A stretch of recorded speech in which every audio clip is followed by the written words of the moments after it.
thought the meeting is on order. We all please rise for the pledge of allegiance.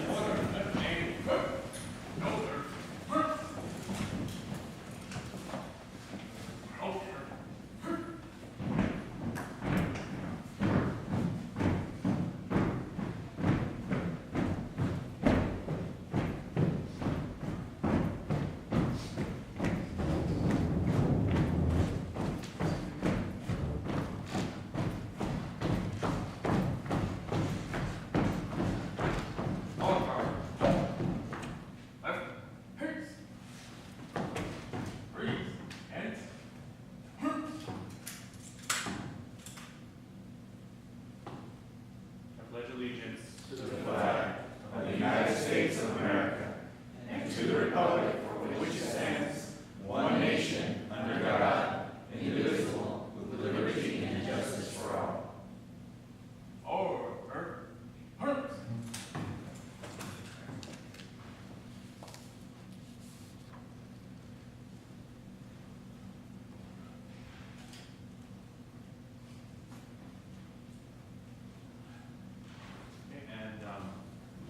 On to the Anthony's proclamation. We wish to go through the proclamation before public comment. So moved. Second. We have a motion to move over to the proclamation. Actually, Mayor, we need to establish quorum. Oh, sure. Mr. DeBetta? Here. Renee Rodriguez? Here. Mr. Lee? Here. Stephen Paul? Yes, ma'am. And Roy Rodriguez. Quorum is established. And we don't have anybody that signed up for public comment. We do have our speakers for item number 14. Okay, so we can go over to the proclamation then.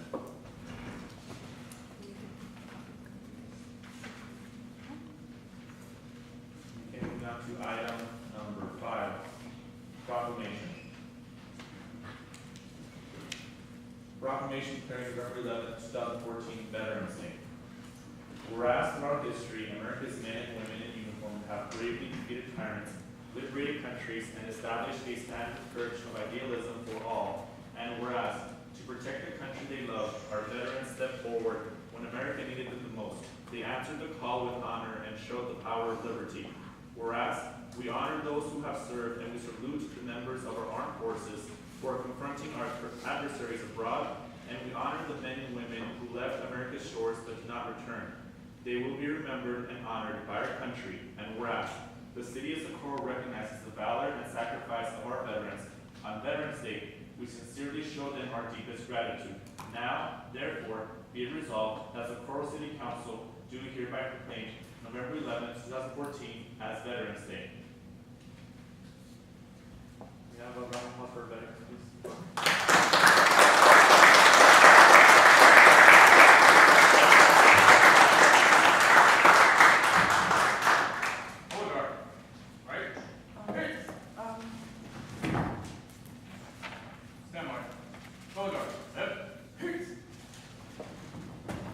Mr. Rodriguez has some plaques that she would like to give to them.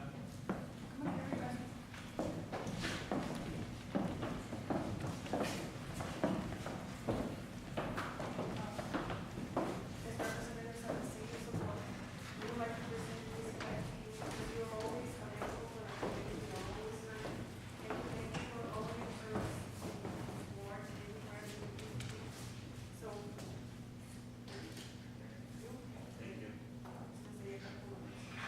Yes, and we just want to thank you all for your service to our country. We want to thank all veterans who have fought for our country over the history of our country. We thank you for your valor and for your bravery. And of course, we honor those who are no longer with us, who also fought bravely, and their memory lives on forever.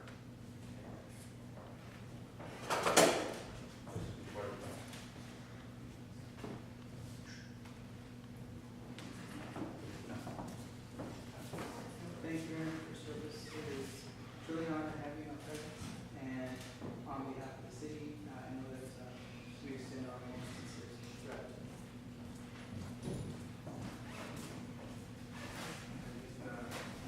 Want to say thank you on behalf of the city.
Kathy, you give Yes, that was me.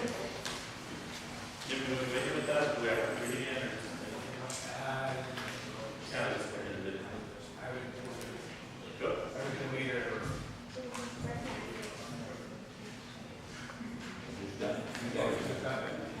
Yeah, the other one? Okay. Okay, we just read through it.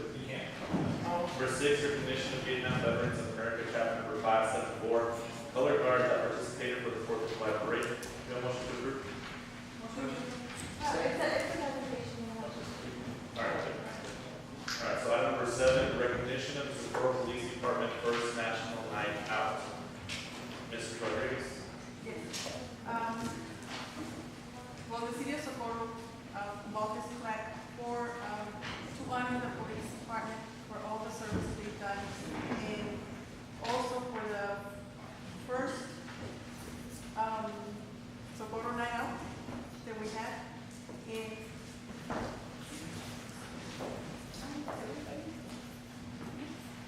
We basically had an event, and it was a great success. It was a national night out. It's a national program, and cities throughout the country participate in this event.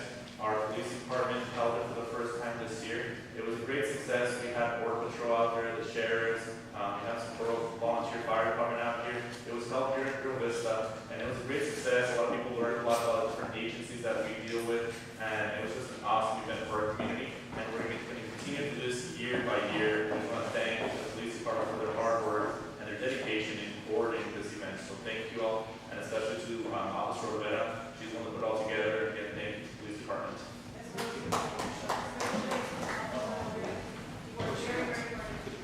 everybody else.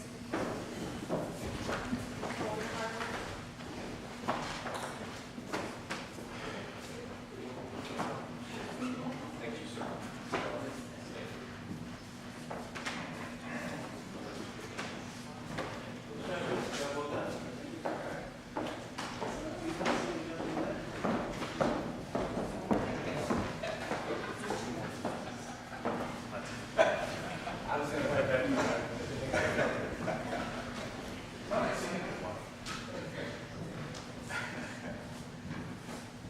Okay, moving on to item number 8, presentation by Victor Beta, Recreational Center Department Supervisor, summarizing the 2014 Socorro Fall Festival.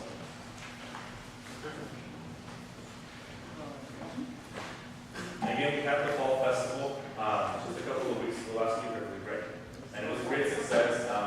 This is one of the many events that the city of Socorro offers, and Mr. Beta and his department did a wonderful job putting it together. We had a haunted house, we had free candy for the children, we showed the movie Paranorman, we had free face painting. And again, it's just an event that we do year by year, so we invite you all to come out next year, and Mr. Beta will give you all a summary of what happened. And also, special thanks also to Ms. Sorate, because she also participated in our regular. Go ahead, Victor. Good evening, Mayor and Council. This is just a quick wrap up for the event that was last Friday, the Fall Festival, which, like you said, was October 24th, from 6 p.m. to 10:30. We did have a total of 8 participants from the community. Different organizations came out to support us. Each of them were asked to bring candy so the children could trick or treat from table to table. We did have a total of 8 participants, like I said, who all brought candy, so that was great. Through this, we're hoping to branch out and make longer lasting relationships with other entities so we can better set our resources for our constituents. The attractions for this event included free face painting, trick-or-treating, a costume contest, popcorn and cookies, the showing of Paranorman, a haunted house with dimensions of 75 by 50 feet, an obstacle course, and a jumping room. As far as financials go, our estimated budget was $8,300. However, we do have a running budget, and we came in at $6,700. I broke it down for utilities. We had $495, advertising $1,237, safety $292, entertainment $504, activities $4,078, and provisions $167. As far as provisions, that does include the cookies, the cups, hot chocolate, and punch. For materials for the event, we needed haunted house supplies, speakers for the haunted house, decorations, prizes, costumes, and treats. And all this is provided on the handout that you have. Entertainment was at $504, like I said, safety $292. The reason it was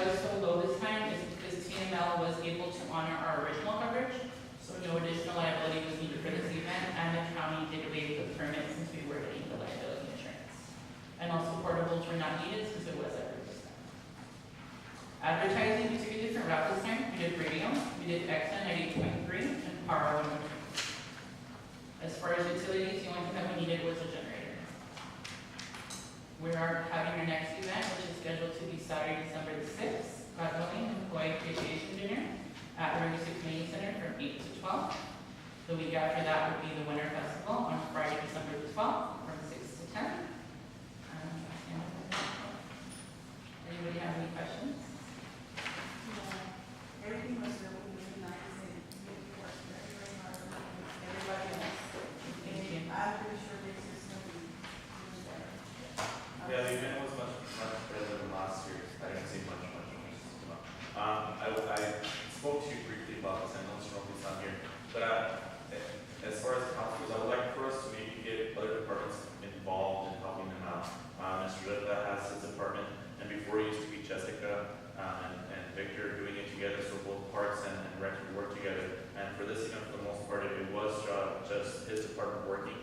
They were stretched pretty thin, and that was just something that I saw that I would like to see more departments get involved, just helping out his department because it's a citywide event, and they were running around with cookies, with the climbs, the face painting, trying to get the haunted house going, and the jumping balloons. Renee was there for a while doing the jumping balloon detail, passing out cookies and popcorn. So just, I would like to see more involvement from other departments and just pitching in to help because it is an event for the entire city, and they are stretched pretty thin at times. I know, Ms. Rodriguez said I do want to thank HR and also Parks. Mr. Liddell did provide the staff, and we couldn't have built a haunted house without the staff. They did really excellent work. I commend them a lot. And you said the next one will be December 12th? Yes, that'll be the Winter Festival, December the 12th. That's a Friday from 6 to 10. And then, just as a reminder, if you need anything, our next council meeting will be the 20th, and then after we won't have council meeting until after your event. Because that'll be the problem, maybe the 18th of December. It'll be after the event is over. Are we having others this year? Who's that? Yeah, that's. We can, if you guys would like to go that route. I mean, It's not just. I do have some piñatas in storage, yes. And like I said, this is my first Christmas with the city of Socorro, so all ideas are wrong. I don't know what you guys did last year, other than when I see in pictures. The picture one where they took the pictures of Santa and they printed them right away, that was great. It's the first holiday festival. It is. Christmas, you guys did Christmas. It's the holiday season. Thank you, guys. Thank you for all your hard work. And this year from last year, I like the I don't know. I'm sorry, Mr. Rubio, I heard you. Yeah, we do. You guys did a great job, like I said. Yes, everybody did. I know you guys were running around and things, but you guys did a great job. Again, and thanks to David as well, who helped out with the concert house and everybody who pitched in on this effort. It was an event. I know we had people commenting on Facebook that they had fun and whatnot, so thank you. And people always look to David there, running all over the place, you know. Thank you, guys. Thank you.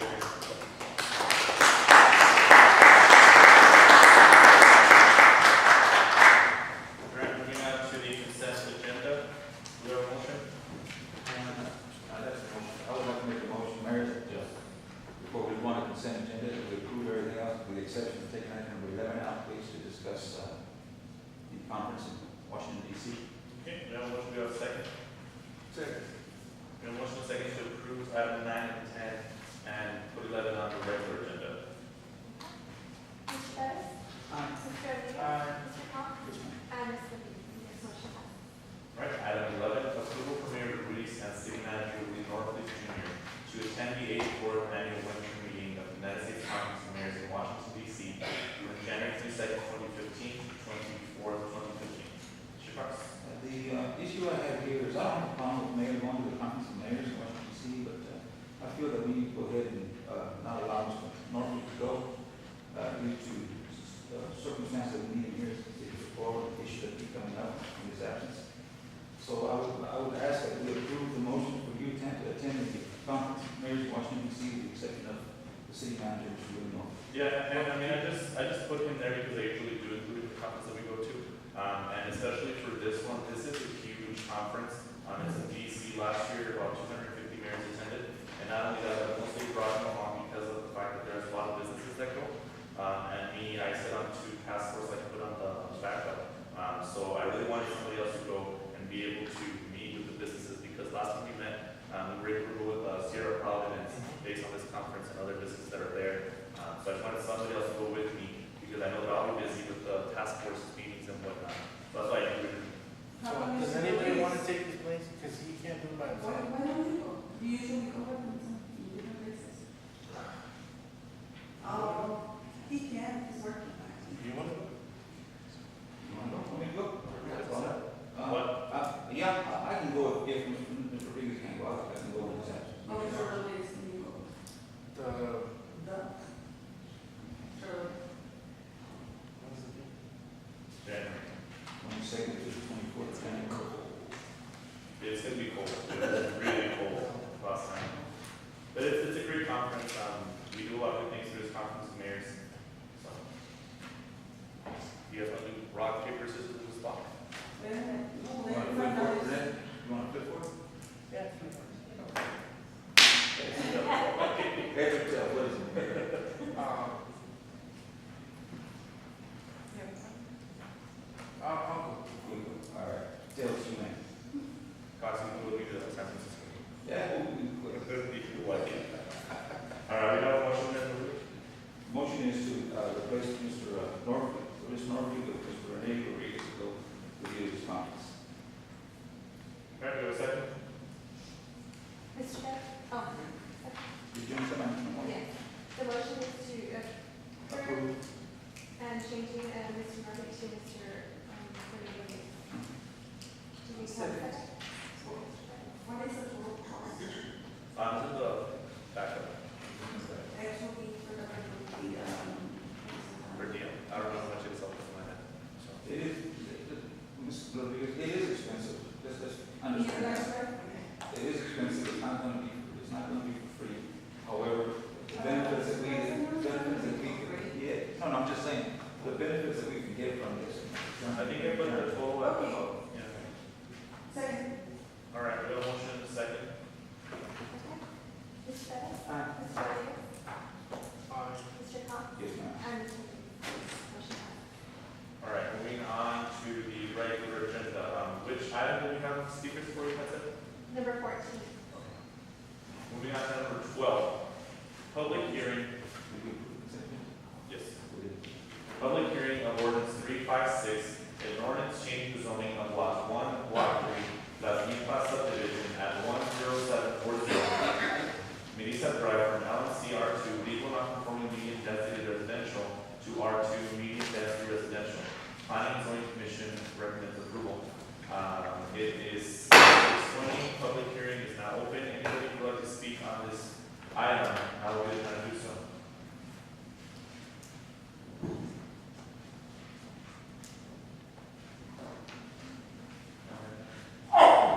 This year.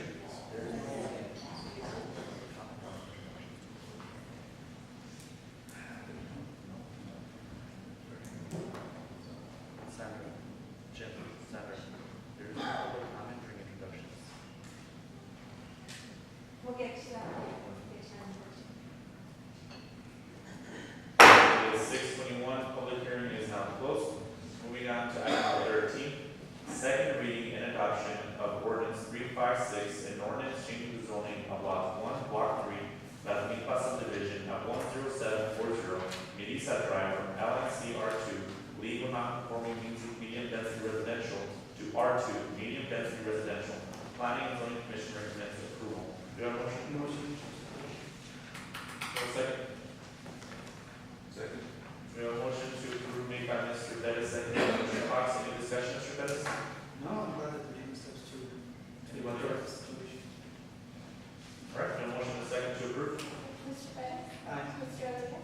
Aye. Mr. Cox? Yes, ma'am. And Mr. Rodriguez. Yes. Motion passes.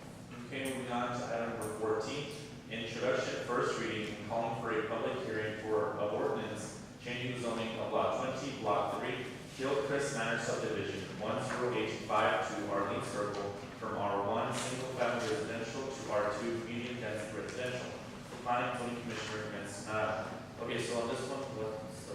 Okay, Mayor, we do have 4 speakers, and since It is being recommended to be denied. Can we go ahead and have a motion to suspend the rules so we can allow for speakers at this time? Okay, well, yes, well. Well, would it go to? Because the public hearing will be denied, we will wait for the vote first and then decide on that one. Mayor, what I would do is, the problem is, because we do kind of get this backwards on the recommendations and not. If the motion is to approve this, then I wouldn't hear from the speakers, because it will come back for a public hearing. Okay, if the motion that is made is to deny the application and go with the commission's recommendation, then I would suspend the rules and have the speakers. So if council approves the recommendation, which is to deny, go ahead and suspend the rules. If council denies the recommendation and approves it, then Approve the application, then they can come back to the public hearing. All right, do we have a motion for this? I'll make a motion to suspend. No, we have to. We have to decide. I'll make a motion,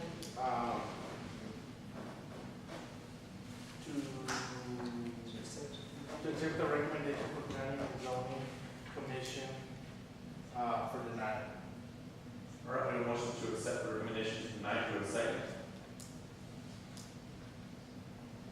Second. All right, we have a motion made by Mr. Rodriguez to accept the recommendation to deny, seconded by Mr. Pettis. Any discussion, Mr. Rodriguez? Anybody else? I understand we have public hearing order, right? No.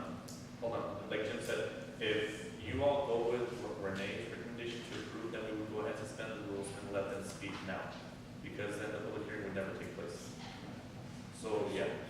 That's what I don't understand. We're making, so now we suspend the rule. No, he's making the motion to approve the recommendation of denying it. If that passes, if you guys say yes, then we can go ahead and suspend the rules so they can speak now. Okay, all right. Mr. Pettis? Just.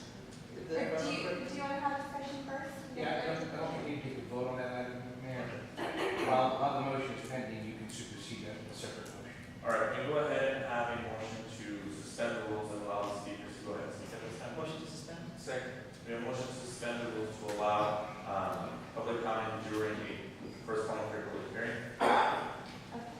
Mr. Pettis? Aye. Mr. Rodriguez? Aye. Mr. Conklin? Yes, ma'am. And Ms. Rodriguez? Yes, motion All right, so the rules are suspended and we will allow public comments during the introduction of this ordinance. You said we have four speakers?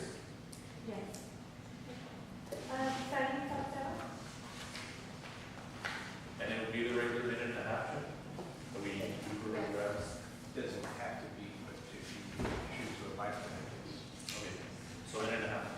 You want to read the report first, in order for everybody to know the that? No, because we can do that after. So I'll go ahead and do that.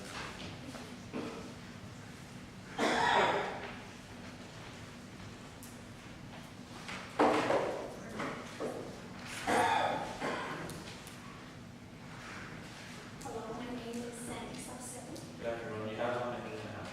Excuse me. You have 1 minute and a half. Oh, sorry. Can you speak in the mic, please, before we start the time? Yes, sir. I am against Mr. Silva rezoning from R1 to R2. The first time Mr. Silva submitted his paperwork was in 2006. And in 2011, and in July of 2006, we received a certified letter.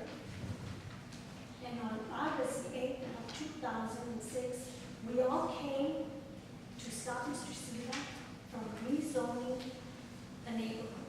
And there's my neighbors here. Okay. That has been 8 years already. And houses are still built there. There's no duplexes. So all I'm asking is please do not let Mr. Silva change our neighborhood. Thank you. Thank you.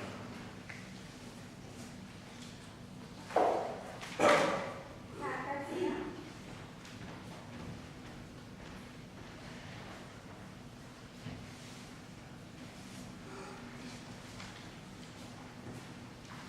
Good evening, I'm Patricia Renee, I live catty corner from the lot, and I'm against it because one barely making it myself. And I just don't, think the lot's big enough for a duplex. Plus, when he was first trying to do it, I did sign the petition for it. And when I found out he was lying to different neighbors and telling them different stuff, I said, no, I don't want it, because he told me it was a single family home. And then I found out he wanted to build a duplex. And I'm just asking you to deny it. And also, a couple of months ago, I can't remember if it was the planning meeting or a city council meeting, one of the representatives brought up that they can't put, if it's a residential area, they can't put a commercial area in the middle of that residential area. And I've been living there since '81. My dad bought the property in '74, so I'm a lifelong Utah resident. And I raised my kids there, everybody's raised their kids there, and it's just a nice, peaceful neighborhood. And that's all I have to say, just please don't approve it. Thank you. Thank you, ma'am. Rafael Martinez.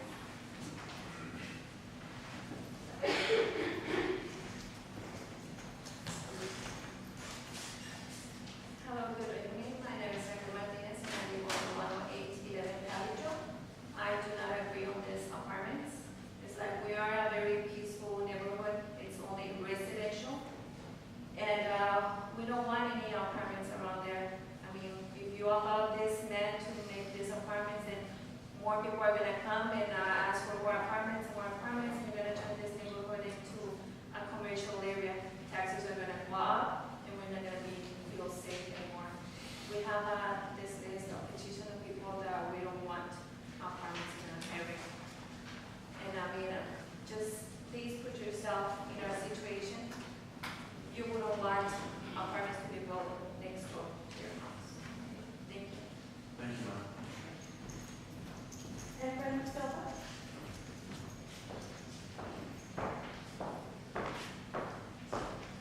Good evening. You guys all know me, Mayor, Council. My name is Efrain Sifra, and I am the property owner of that lot that's considered up for rezoning. And basically, I have some people that are opposing, and it's, most of these people are good people, but they're easily influenced either by misconceptions of some sort. As you heard from one of the constituents here, she's saying that it's an apartment complex, and it's not so. It's a house with 2 doors. It's a duplex. I don't see where they get that it's an apartment complex and things are going to change and this and that. But one of the ladies that came up, she said that we did try back in 2011, and she is correct. We did apply, and it cost me $650, and not knowing the process, we've never had to do anything like this or anything. We bought that property so that we could invest some money into it. All this time we've paid my taxes on it. So what I did is I petitioned the city's approval to what it is that I needed to do. So I went through the process, and it was denied. Why? I have no idea why it was denied. I mean, I'm not trying to build a complex or duplex. It's just a duplex, a house with two doors. Basically, that's what it is. But the misconcept about what I'm trying to do is all over the place. I don't have time to go out there and talk to each neighbor because of my work. I'm still employed, so I still work a lot. So, I have to. Thank you. Is that it? Okay. All right. Do you all want to hear Mr. I am curious, Mr. Rooney, simply because I know in the backup it does say that the initial one was approved, and then when I was taking it back to P&Z, it was denied.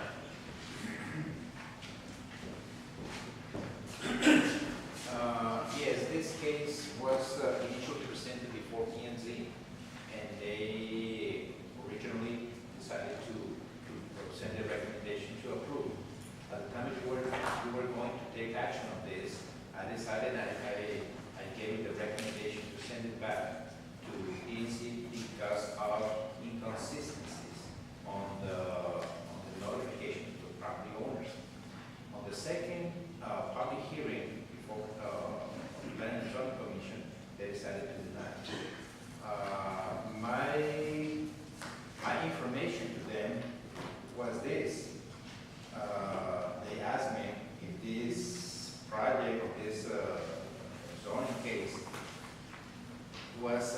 in compliance with all the requirements of the city of Socorro has. And my answer was yes. The application of the property complies with the minimum requirements to be zoned as R2, and also the property complies with the comprehensive master plan. So they asked me what is any way to deny this case, and my recommendation was no, I couldn't find anything from the technical standpoint to deny this case. Just a question, and only because I'm looking over the list of who are opposed, and I understand their concern, but if we're talking about a duplex, then, and again, I'm just, because it's public record, the Rizos live, from what I see, in the apartments. It's a duplex. A duplex. That's So then precedent has been set in that area. Absolutely. Yes. Okay, so then, well, and I only went from what it says here. And so from what I see here, it's Arlene Circle, number B, Arlene Circle, number B. And so that's my only point, is that if gentleman is applying for a duplex, then the precedent has already been established in that neighborhood. That is correct. Mr. Parker? Yeah. Say that again, Mr. Okay. So basically, this is a duplex number B. And I can show it to you. Oh, And I so see it he's now. saying that if there's already been a duplex there, and these people live in one. Then precedent has already been set. Yes. That's what he's And saying. you can't do for one and not do for the other. And it's not against the violation of the master plan. It's not spot zoning, the master plan and so forth. It says it's okay. But I'm having a problem. I heard you say, and correct me if I'm wrong, I heard you say that there was a problem with the notification process. What was that problem, sir? My secretary sent they accidentally omitted some of the residents because they were based on a different address. So the application was kind of confused. You have the application by the owner, and it looks like 5, it looks like 3. So they took it as a 3, and my initial report was based on 852. I was correct, but and also there was no confusion about the location of the property. Although I prefer to have this a clean process, so the owner was not in agreement with my recommendation for you to return the case to Planning and Zoning Commission. But in order for me to conduct a clean process, it was my responsibility to let you know. So on this one, Mr. Leone, Yes. what was the reason, again, why did P&Z vote yes, and then vote no? Like, was it just, like you said, there wasn't anything technical about it, nothing that was bad about it, so was it just a personal thing, that just didn't want it, or what? That was the reason, because technically and from the technical and legal standpoint, there's nothing to deny, any reason to deny this case. Mr. Fox? Okay. So it was my understanding the first time this came before us, that the duplex was for family.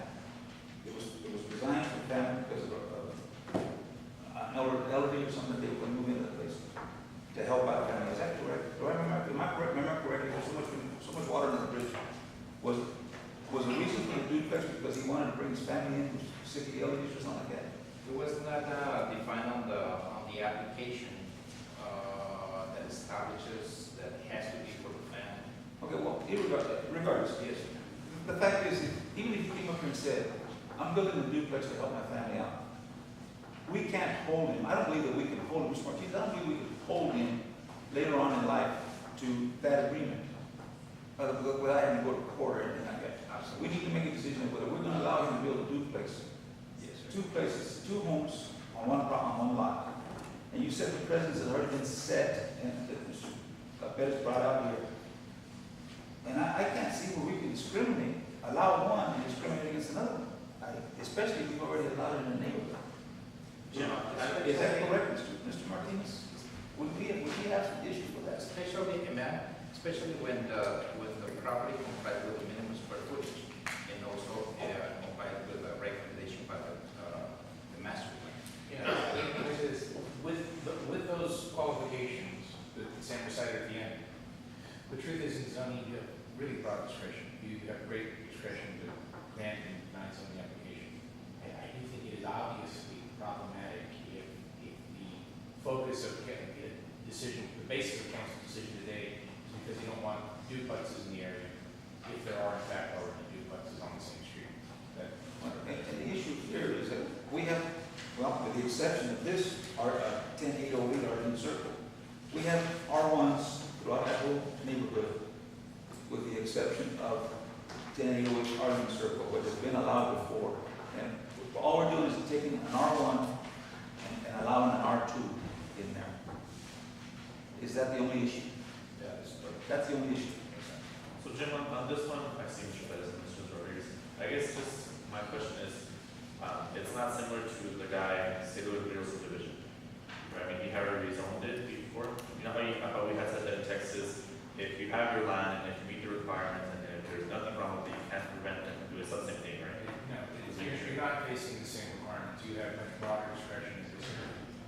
But I do think it's problematic if your basis for denying it is you don't want in the area a kind of housing that already exists on the same street. Mr. Perez and Mrs. Rodriguez. I just, my only concern, well, that's all not the question. Is there a minimum or a maximum amount of signatures that will overturn or override? You have a file, your report, and at the beginning, the property owner submitted a list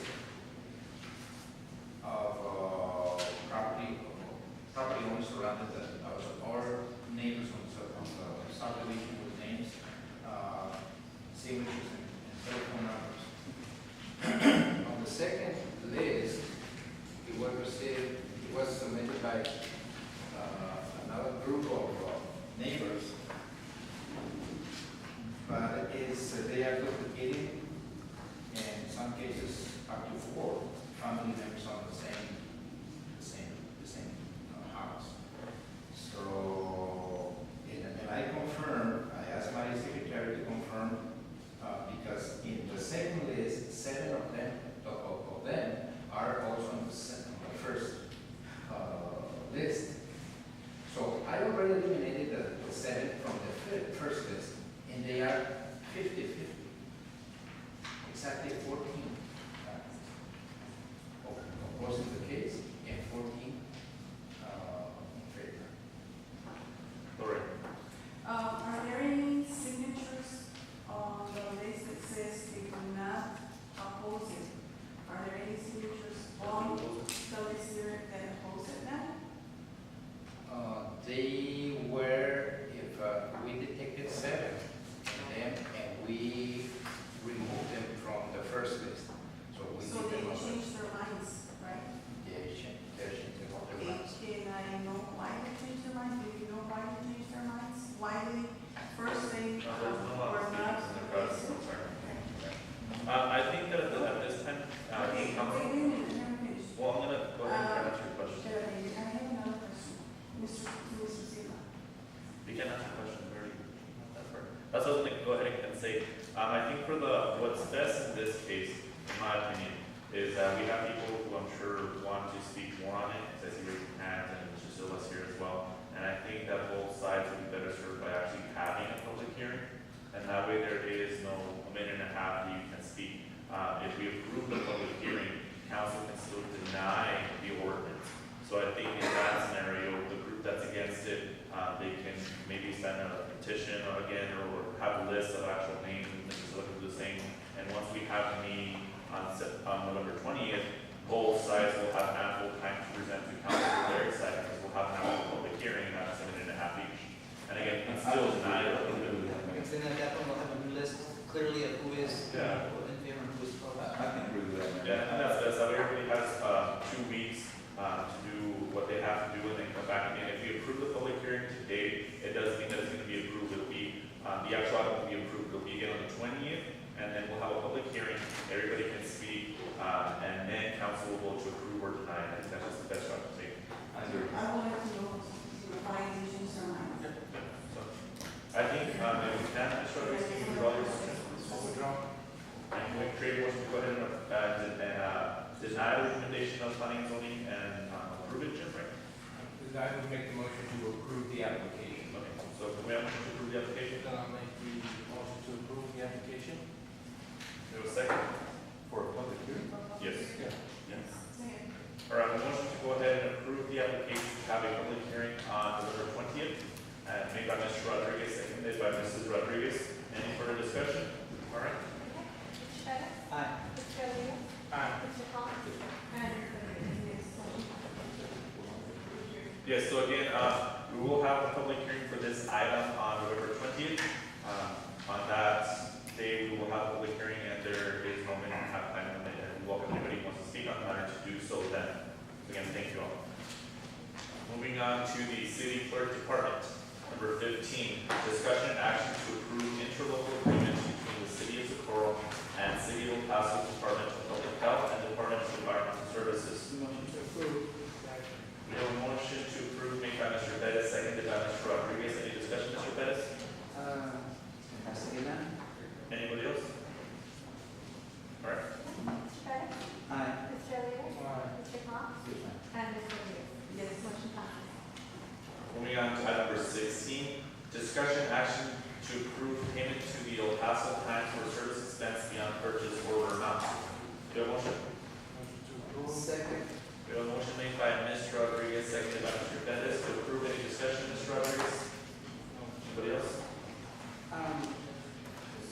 I know there's a backup, but why was there a misquote? Why are we doing that? The first advertisement that they do, and this is for all the entities in El Paso County, they do with their own budget. However, we had to re-advertise because there was an error in the TIF calculation. And in order to meet the deadline, they went ahead and re-advertised with the understanding that we would go ahead and pay them back.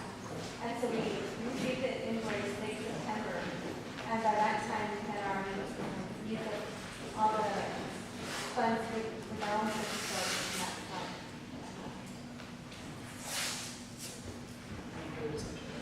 All right. Mr. Bettis? Aye. Mr. Rodriguez? Aye. Mr. Thomas? Yes. And Mr. Motion passes. All right, item number 17, discussion action regarding franchise taxes paid or owed by El Paso Electric Company for the period 2010 to 2013. Do you have a motion on this? Is it a motion to accept? We have a motion to approve made by Mrs. Rodriguez. Do you have a second? Second. We have a motion made by Mrs. Rodriguez to approve, seconded by Mr. Bettis. Any discussion, Mrs. Rodriguez? Do you need to speak or anything? I think it was. I just want to get clarifications. Taxes paid or owed, what are we doing? We're gonna go ahead and accept, the reimbursement, right, or whatever the, go ahead. Well, good evening, Mayor and Council. We have Mrs. Stevens here from the Electric Company. She might be able to answer more of your questions. I will too. Thank you, and good evening. Welcome. My name is Mary Beth Stevens. I'm Assistant Vice President with El Paso Electric, Public Affairs and External Affairs, and thank you for having us here. Been working with Mr. North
just to get some,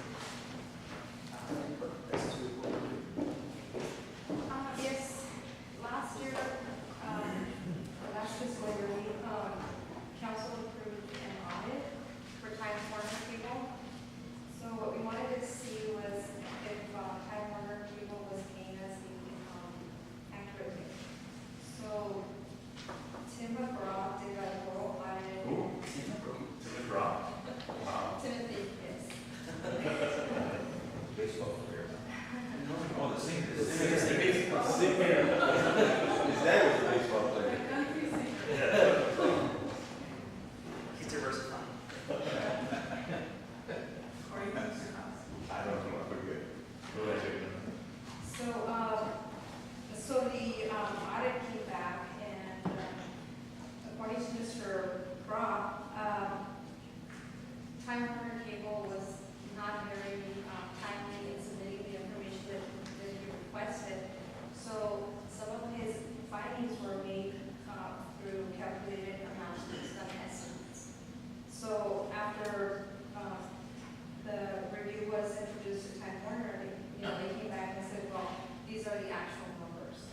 So if you went through the actual summary of the report, it explains each one of the audits of financial, the interest, and jurisdictional. According to Time Warner, they don't really hold us at $3,500. They're willing to settle with us more. $3,000 would pay for. Yeah. So we have like $500 extra. Yes. And then, so what's, I guess, what we gain out of this is like $500 and But we're approximately. fighting and we're doing, and we find the truth. Right, very good. And going forward also, we will increase our revenues by approximately $1,200 a year. And so it also keeps them on their toes. That's the way I see it. All right. Okay. Thank you. All right, no motion in second. Mr. Betts? Aye. Mr. Rodriguez? Mr. Khan? Yes, ma'am. And Mr. Lee? Yes, motion passes. Item number 19, discussion action to accept grant award in the amount of $7,200 from the Rio Grande Council of Government Solid Waste Program. Do we have a motion? Motion to approve. Second. We have a motion made by Mr. Rodriguez, seconded by Mr. Bettis. Any discussion? We have a buzz in. That's a buzz. Aye. Mr. Rodriguez? Aye. Mr. Khan? Yes, ma'am. And Mr. Lee? Yes, motion passes. Thank you. Item number 20, discussion action to purchase P25 radios for the support police department. Motion to approve. Second. We have a motion made by Mr. Rodriguez, seconded by Mr. Bettis. Any discussion, Mr. Rodriguez? Anybody else? Mr. Bettis? Aye. Mr. Rodriguez? Aye. Mr. Khan? And Mr. Lee? Yes, motion passes. Item number 21, discussion action to approve a memorandum of understanding, MOU, between City Socorro Police Department and Socorro Independent School District, SISD, and the Zetla Sur Pueblo Tribal Police Department, TPD, for the purpose of entering and maintaining records for a non-criminal agency agreement. Motion. Jim, are we good with this one? I know we had issues. We revised it, we went over, made a few changes, it's good. All right. We have a motion made by Mrs. Rodriguez. Do we have a second? Seconded by Mr. Bettis. Any discussion, Mrs. Rodriguez? I do. Mrs. Rodriguez, discussion? No. Mr. Bettis? Mr. Rodriguez? Yes. Go ahead. Just make a note that when we're gonna present stuff like this, we might have questions. We would like, for the department heads to be here, please. If you know, please. Where is it from? Honorable Solutions. Or the chief is submitting. I think if we had, I don't know. I think if we had questions. Okay. All right. We have a motion and a second. Mr. Bettis? Aye. Mr. Rodriguez? Aye.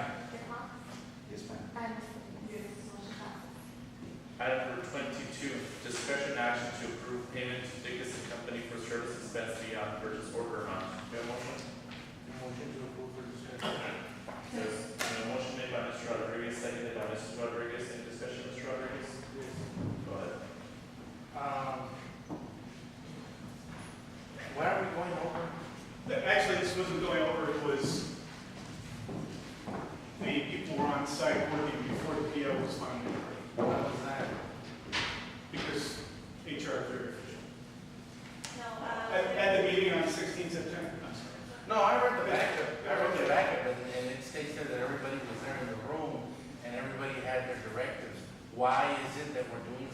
before PO, or who dropped the ball because someone did something before it. So that's, I wanted Norfolk to be here because he's the individual that I wanted to answer, because the individual that gave the directive. Because, you know, we're doing stuff and POs aren't being done right, or they're being late, or you guys are doing it before the PO. We want to find out who's dropping the ball. You know, that's all. This That's all was my the stuff that I department, want. it was. And what I'm saying is the same thing I'm saying. I'm gonna say it again. Northeast is not here so that, because he was there giving everybody a directive. So that's why I want clarification. But since he's not here, that's all I'm saying. Did he leave anybody in charge? The what? Did he leave anybody in charge? Do you have an answer for Mr. Murphy? Or just reference. Yes. On September 16th, we had a department head meeting, all department heads were there. He gave a directive for us to hire 6 temporaries to cut the weeds. We were provided a budget. We knew there was money, it was coming out of his budget. Pretty much, all of us went out with that directive. Mr. Liddell visited me that afternoon and said, how soon can you have the temps here? I said, by tomorrow morning. I placed the call. I mean, I wasn't aware that the PO wasn't open. I figured that, you know, we had done our parts as department heads.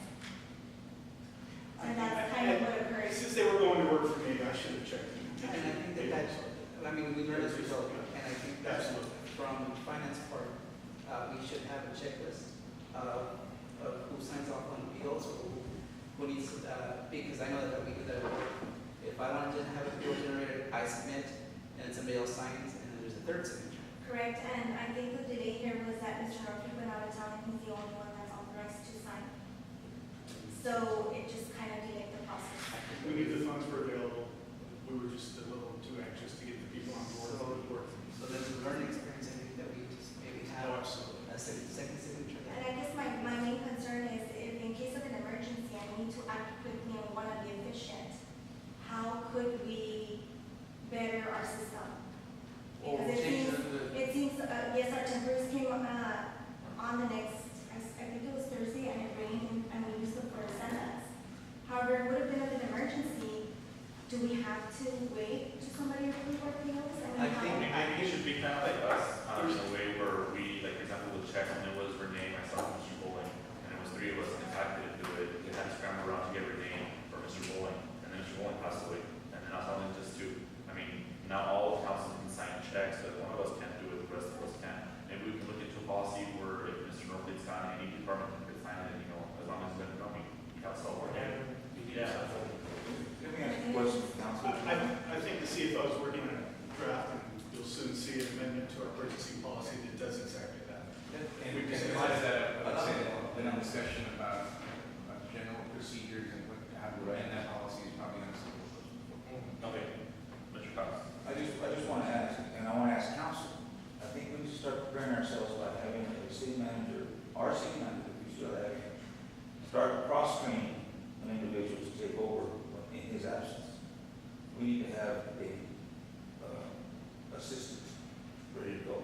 I think we need to take that into consideration, whether it be a department head or whether it be another individual on the man table that we may need to do.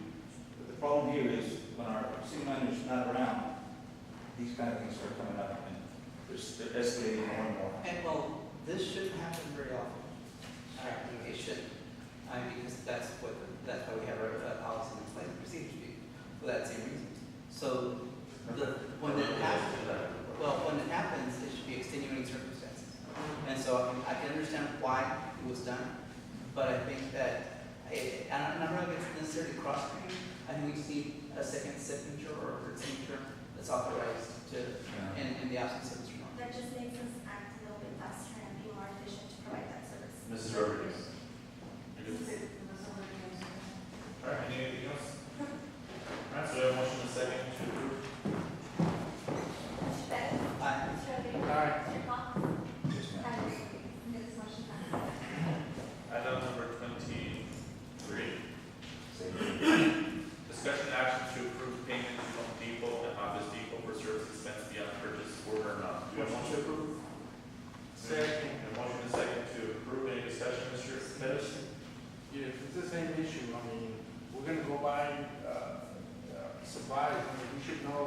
how much money is in the piggy bank before we go and take out the. Absolutely, sir. We did not have a good procedure in place. We had a procedure in place, but this showed that it was very inadequate, and we've changed the way we work. Just really quick, was there anything on this in the agenda? I don't see it in my packet.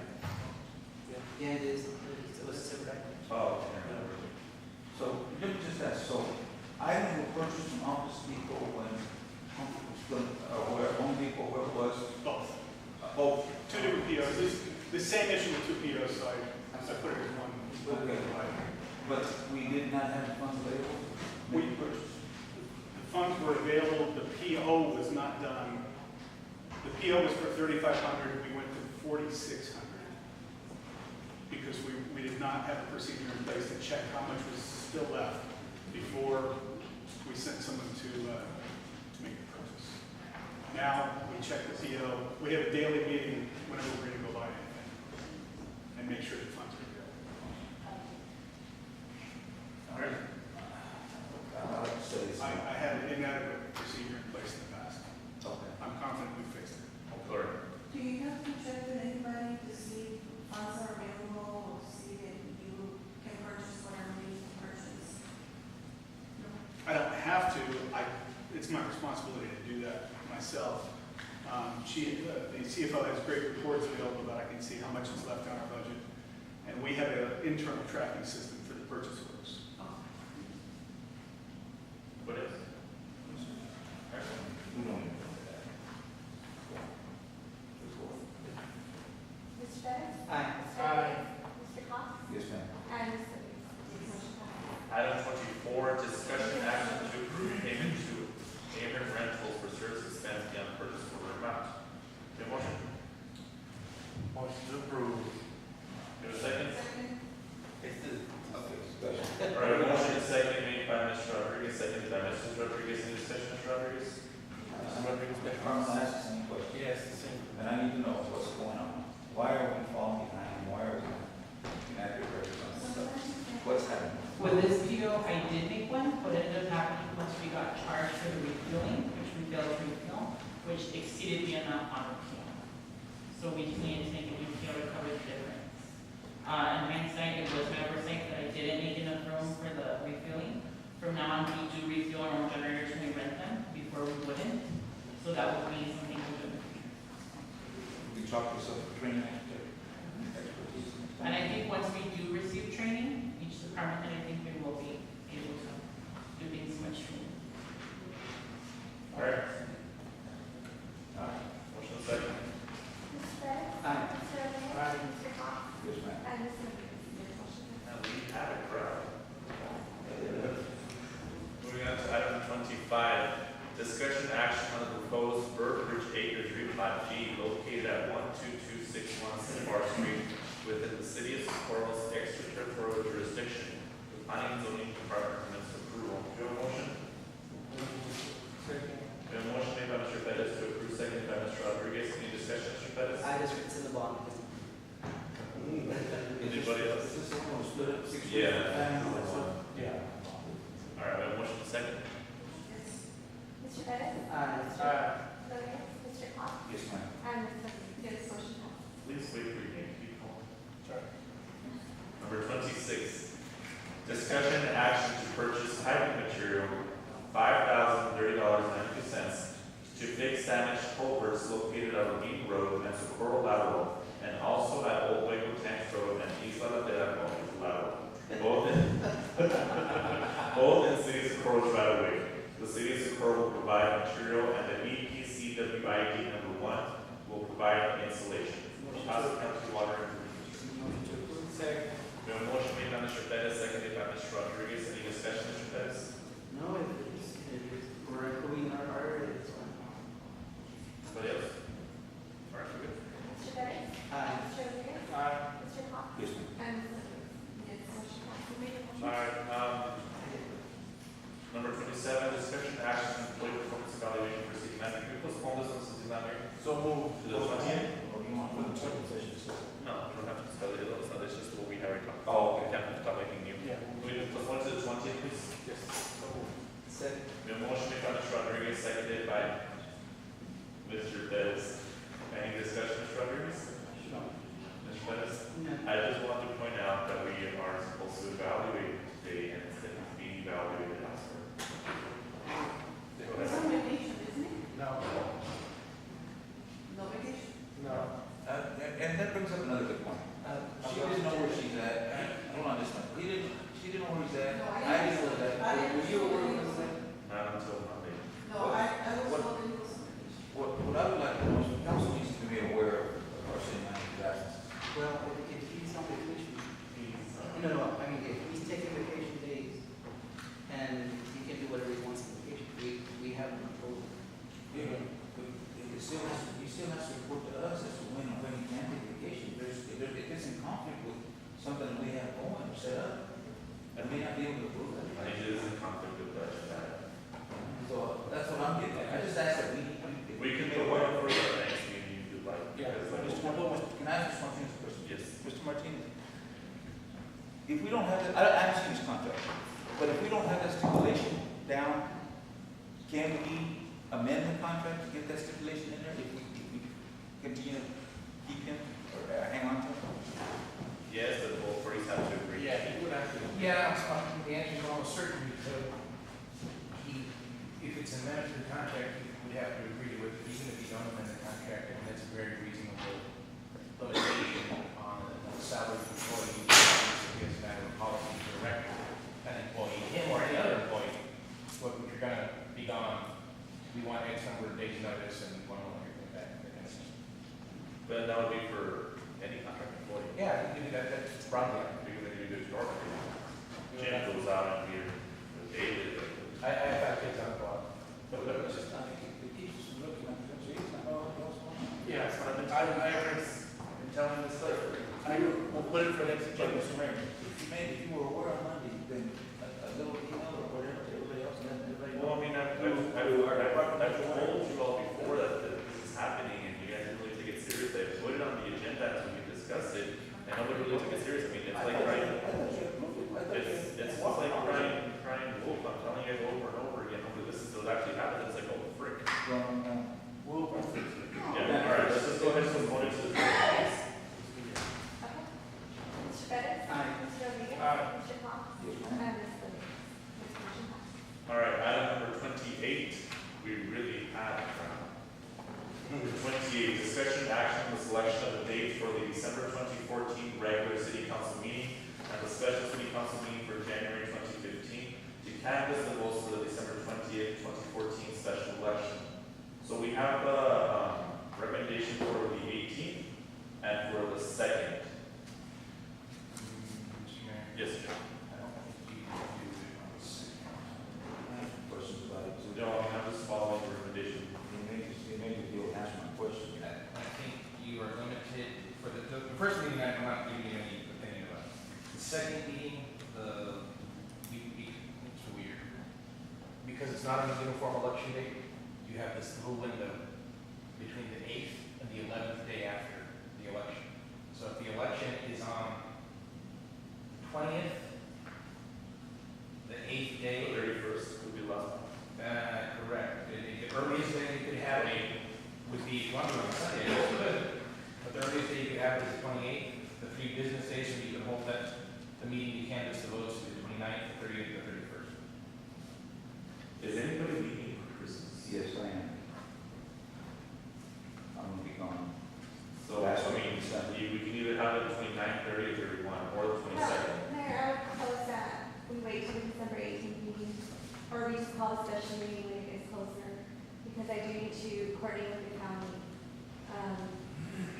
And I'm not sure how soon they can turn around and give us the votes. And then that's just. But then, I mean, isn't it just that we're supposed to? I mean, Well, is it yeah, really- See, this we can the have. holidays are right there. They are close to the law, they're gonna have to work. And they have a certain amount of days too that they have to prepare, and then they turn around and they give us those items. But the last That's day why- is the first, like, period. Right, so I would have to speak to him just to make sure which days, how soon they can give it to us. Who's leaving for New Year's? Is anybody gonna leave? Not New Year's, the council. Because I mean, we consolidated, like Jim said, from the 8th to the 31st, we did those 4 days, from the 8th to the 31st. What's the earliest for that? 28. Actually, no, we can't say we can have it the 28th, because I said the county of El Paso, the elections administrator, has to have so many days to go back and to count the overseas ballot too. It's not just, But I mean, like, if Jim says So, that we have this I know, but days, he and I had spoken, and we had talked about a few days. Probably the earliest they can give it to us then would be New Year's Eve or the 30th. I'm not sure, that's what I'm saying. As we get closer, like just like any other meeting, special meeting that we call, we'll call it at that time. All right, so, We don't have to decide on a date today. yeah, I was gonna say, if you don't want to decide today, you might want to postpone it a day. The legal requirement is that weird little 4-day window, which is really, it is what it is. There are times when it's just impossible. I mean, it's not unheard of for a body, the canvassing board, as the election code calls it, to miss that date. But one of the few ways I would be comfortable telling you, yes, you're okay, is if the votes, the official report, the official tally from the election administrator is that way. And we don't know that date, the earliest. We don't, I mean, he and I spoke with him, that we're having a meeting with him again next week to go over the PCs, but just this I'll one, speak to him again. So we can actually go ahead and accept December 18th as a regular meeting, and then if it's, if we'll it's just create a new agenda item for the 18th of December. So can you, okay, Jim, so on this one, Gloria, please. We asked the audience to put on mute. We asked the people to put their cell phones on silent, so we should do the same. Okay, so Jim, on this one, do we approve half the item, and that's half the item? I think you approve the one for the regular meeting and not specify the special meeting, postpone that before you bring it back to December. All right, let's bring back separate action. So can we go ahead and amend the motion to just approve the December 18th date for the December meeting, please?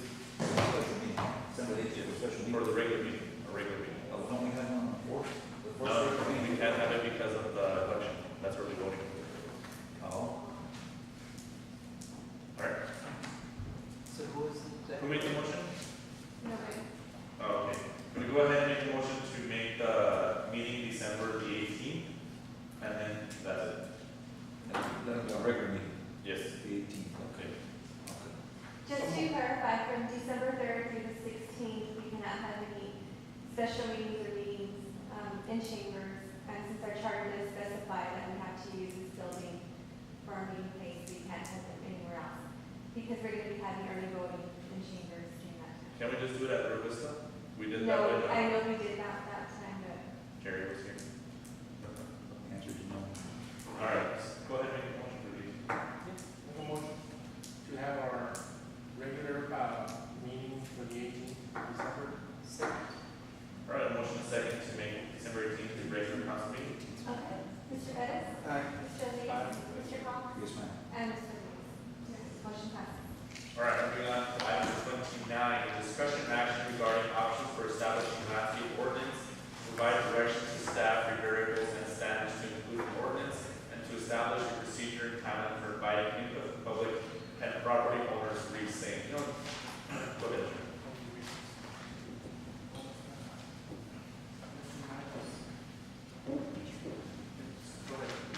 Actually, that's time to postpone this. John Berkelback is going to present you a schedule of proposed meetings and we can invite and whatnot. He's going to go over this week. So once he gets back next week, I'll have to come down and make So can we make a motion to postpone it to the November 20th? Motion to postpone item until the 20th of November? Yes. All right, do you have a second? We have a motion made by Mr. Pettis, seconded by Mrs. Rodriguez. Okay, Mr. Pettis? Aye. Mr. Rodriguez, Mr. Batelaro, Mr. Cox? Yes, ma'am. And Ms. Rodriguez. Motion passes. Item 30, discussion action to direct staff to prepare an ordinance to regulate payday lending, pawn shops, alternative small credit facilities, and similar businesses in the city of Socorro. Jim? Yes, sir. I'm losing my place. Council already instructed us to prepare this, right? Yes. Not yet, myself. The reason, and I have an ordinance prepared and send it to the city clerk immediately, but I really wanted some direction from council. There's two main, to the extent we are modeling this after the ordinance and moving parts to it. One is the substantive restrictions. It's things like notices, amounts, income verification, the duration of a loan, number of payments, that kind of thing. Things that restrict the transaction. We have that part done. A different part of the ordinance is just location restrictions. Can't be within 1,000 feet of each other, or within schools, or within certain kinds of residence centers. And we could make it longer if you want. I just want a direction from council. Does council want to have, in addition to substantive restrictions, does it also want to have location restrictions, or is that not something council wants to do? You know, I took a drive around the city, and there are a lot of these little title loan agencies. So, and I don't know if this is appropriate. Can we get a listing of those businesses that are registered as a finance company, and see where they're at? If you, absolutely, to provide a. Because what I'm afraid of is that we say, okay, you can't be here, you can't be there, and then all of a sudden we have to grandfather a business that's already. I think right next to City Hall, we have one or two. Yeah. So, You just give it to the answer to that is, even if, Sam, Mr. Jones, get to you, great. Even if we didn't have that information, the ordinance, the part of the ordinance we've already drafted, requires them to register. So if you don't have that information, you'll get it real soon. Without going into their business, just how much can we regulate? I mean, I know that we can allow them commercial properties and all this other stuff they want to claim, but how much of their business can we regulate? Do we have the authority to regulate? It's a sliding scale. There's an inverse relationship between the degree of regulation, the amount of restrictions you impose on them, try to impose on them, and the more that goes up, the certainty of your legal ability to do that goes down. So if all you're trying to do is say, look, you can do anything you want, go on to anybody on whatever terms, but just tell them this is real money that they're gonna have to pay back and give them this notice. Okay, well that's really, that's a very modest proposal. It's obviously legally sound that you can do that. When you try to do more, every step up, it becomes one more questionable, you have legal authority. The one we drafted is, I think, a reasonable compromise, and frankly, I think El Paso's is a mildly aggressive but very reasonable exercise of a homo city's authority to do that. And it's things like a notice like that,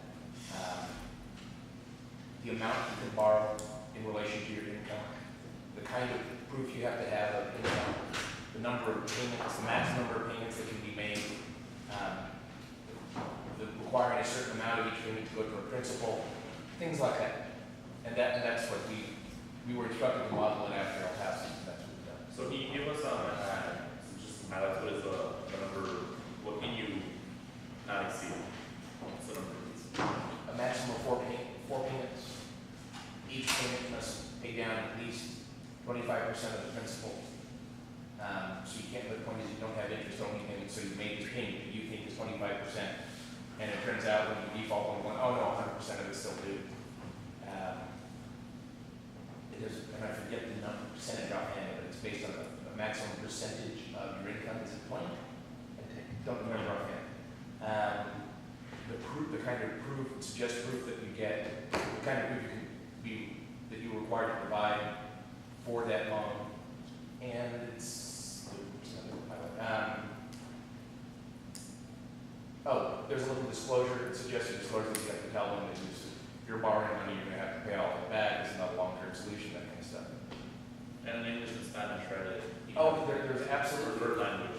This is, the statute, the law in Texas is, it doesn't matter what you sign, what language you speak as long as you sign it. So if you sign a document written in Swahili, that's legally enforceable. Doesn't matter if you can understand it. The statute actually changes that and says, no, we have to give them the terms in their language and preference. So if you don't speak any English, you wouldn't just be signing a document, they would have to tell it to you in Spanish. You gotta get it in Spanish, or the statute, as we drafted it, does say they will read it to you in Spanish.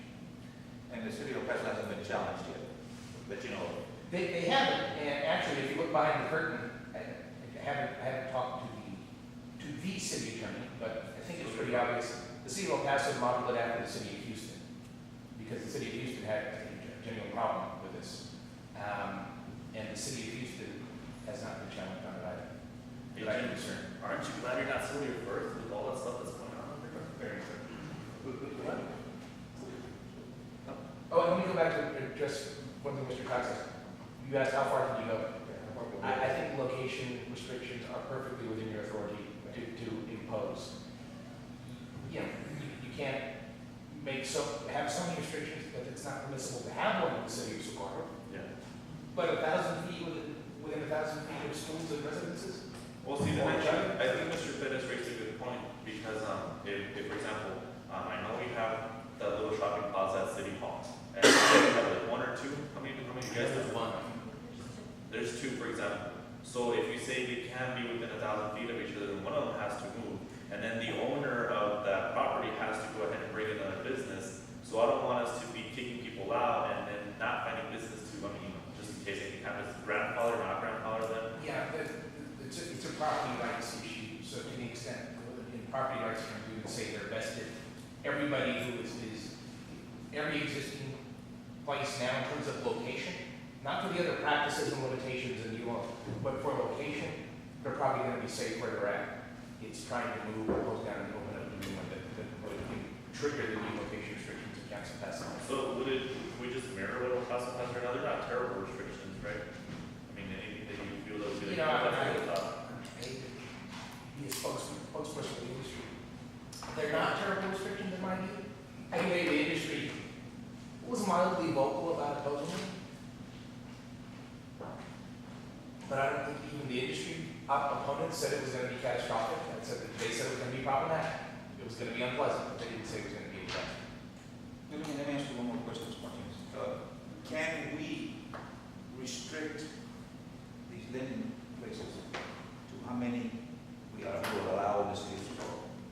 I mean, let's say we have, like, I know of three right off the bat. Nevares, Rio Vista, and you said it's one of the Horizons also. And Alameda right there. And, I mean, that's three. So what I'm asking is, can we, in our ordinance, we can say we can restrict this kind of business to an amount of, let's say, 10? No, off the top of my head, I don't think so. Okay, all right, I just wanted. But let me look at it. I hadn't. If I remember the yellow pages and you go to the attorney office, like, hey, Yeah. I But you know what, but there's only one Jim Martinez, and there's only one city attorney in the county of El Paso who was nominated as the best city attorney by the city magazine, and he's right there. Is that right? And you didn't tell us about this? I told you all, I said, You didn't tell us this?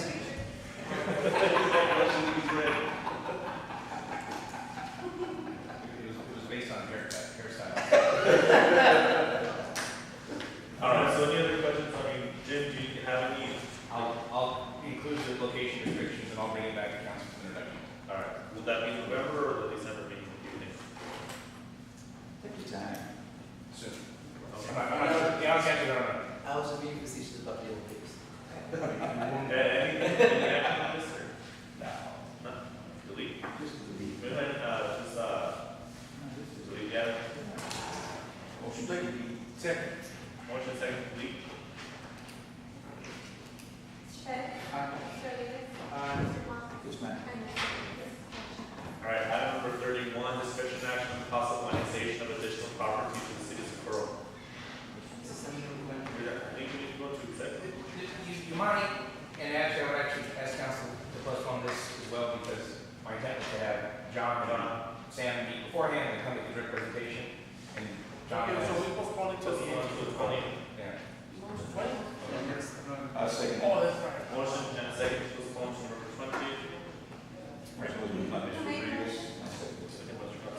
Made by Mr. Rodriguez, seconded by Mr. Cox. Okay, postpone to November 20th. Mr. Pettit? Aye. Mr. Rodriguez? Aye. Mr. Juan? Yes, ma'am. And Mr. Rodriguez. We do have one under executive, so let's go ahead and go into executive session. Yes, sir. Jim, Renee. I was gonna, before we were gonna go, I was gonna say, Sam, if you guys Well, can you let them know that when they have their annexation maps, send it to us beforehand, even though before the agenda? So we can, so we'll know beforehand. And you would have gotten that. Because we need time to review, I don't think that if we receive that information on Monday, I don't think some of us would have, 3 days to really look at it, and so we need a little bit more of a cushion of the time. All right, we're good then. Can we go ahead and go to executive? Can I make a motion? Who made the first motion? Executive. Motion made by Ms. Perez, second by Mr. Reyes. Ms. Perez? Aye. Mr. Rodriguez? Aye. Mr. Hall? And Mr. Felix. Motion. 7:54, we're going to executive session. Oh, we have such a nice crowd.